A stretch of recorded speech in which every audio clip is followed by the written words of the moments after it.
Jezinha é chato pra caralho.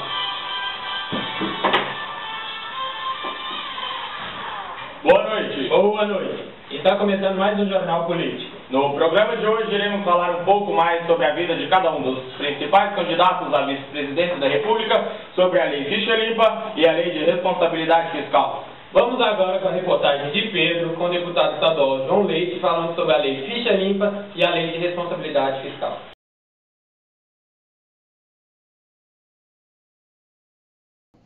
A Lei Ficha Limpa ela era uma proposta popular para que pudessem ser candidatos só aqueles pretendentes aos cargos que não tivessem qualquer punição na justiça. E ela foi, de alguma forma, reformada dentro do Congresso para que pudessem ser impedidos de se candidatarem só aqueles que tivessem condenação em uma instância colegiada. O que é isso? Eu não gosto de você, aí eu apresento uma denúncia contra você. Ah, esse rapaz, ele fez tal coisa. E aí eu apresento um processo da justiça. E aí a justiça ia impedir você de ser candidato porque eu apresentei uma denúncia contra você. Aí os deputados reformaram isso. Eu tenho que fazer uma denúncia contra você e você tem que ser julgado por um tribunal, por um colegiado. E se você for condenado por esse colegiado, aí você não pode ser candidato. Então, nós temos vários que não puderam ser candidatos porque já tinham condenação em uma instância.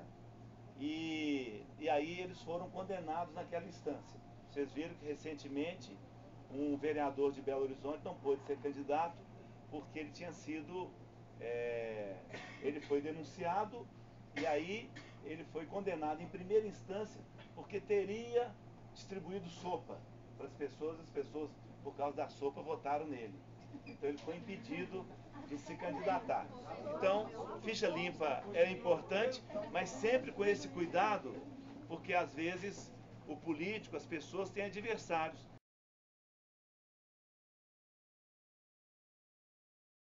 Vamos supor, ele arrecada, vamos ajudar aqui, 100 mil, gasta 25 para educação, tem que gastar 50% com a folha. E o que acontecia antes? Recebia 100 e gastava 200 e deixava para os outros pagarem. A Lei de Responsabilidade Fiscal veio para obrigar a gastar só o que tem, não pode gastar mais. Então por isso que tem só 50% com a folha de pagamento.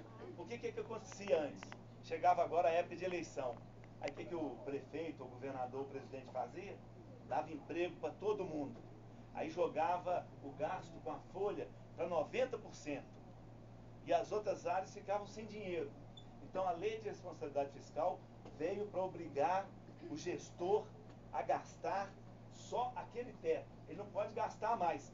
Se ele gastar mais do que ele arrecada, ele vai ser punido. O Tribunal de Contas vai denunciá-lo ao Ministério Público, que o denuncia a Justiça, denuncia a Assembleia Legislativa e as contas dele são rejeitadas. Vamos agora com a previsão do tempo com a repórter Jéssica Gomes. Segunda, sol intenso no norte do Brasil. No leste, sol entre nuvens. No oeste, pancadas de chuva. E no sul, frio intenso. Mínima para Minas Gerais, 27 graus. Para São Paulo, 23 graus. Para Rio Grande do Sul, 19 graus. E para Roraima, 32 graus. Breno? Veja a seguir o perfil de cada candidato à vice-presidência da República. No próximo dia 5 de outubro, caso não esteja na cidade onde vota, você precisa justificar sua ausência. É bem simples.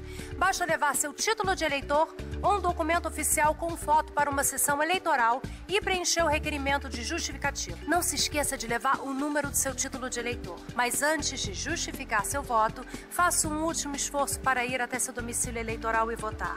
O futuro da sua cidade depende do seu voto. Vota Brasil. O futuro da sua cidade é o seu futuro. Justiça Eleitoral. A hora de votar é um momento em que a opinião de todo mundo vale exatamente a mesma coisa. Não há ricos, não há pobres, não há patrões, não há empregados, há apenas eleitores. Por isso nunca, nunca venda seu voto. Até porque não há dinheiro no mundo que pague. É o seu voto, aliás, que vai ajudar a definir o futuro da sua cidade e de todos que estão à sua volta. Gente que você conhece, gente que você não conhece e gente que você ainda vai conhecer. Vota Brasil. O futuro da sociedade é o seu futuro. Justiça Eleitoral.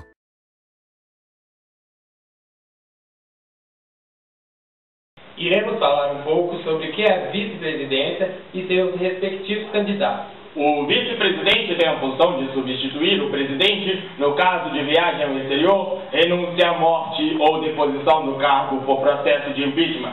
Ele deve também dar conselhos ao presidente, caso seja requisitado. Para ser vice-presidente, a pessoa deve ter nascido no Brasil, ter no mínimo 35 anos, ser filiado a um partido político e estar em dia com a Justiça Eleitoral. Primeiro candidato: Michel Miguel Elias Temer Lulia, nascido no bairro Tietê, no estado de São Paulo, no dia 23 de setembro de 1940, se formou em Direito e Magistério. Hoje é um político brasileiro, atual presidente da Câmara dos Deputados do Brasil, sendo assim o terceiro homem mais importante do país, atrás do presidente e do vice-presidente.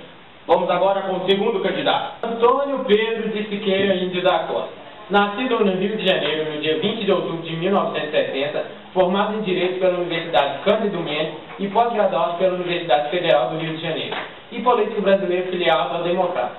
Em 30 de junho de 2010, foi anunciado como candidato à vice-presidência do Brasil nas eleições de 2010, na chapa de José Serra. Agora vamos ouvir um pouco mais sobre o terceiro candidato. Guilherme Leal. Nascido em Santos, São Paulo, em 22 de fevereiro de 1950. É co-presidente do Conselho de Administração e dono de 25% das ações da Natura. Concorre como vice-presidente de Marinha. Boa noite, o Jornal Político fica por aqui. Mais informações com os nossos correspondentes na sala de aula. Boa noite.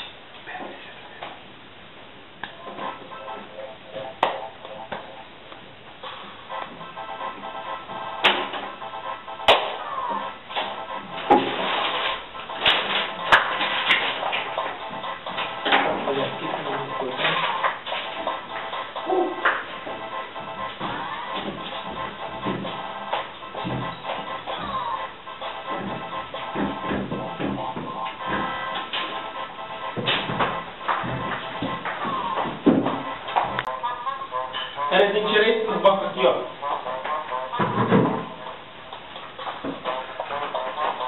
Já levou.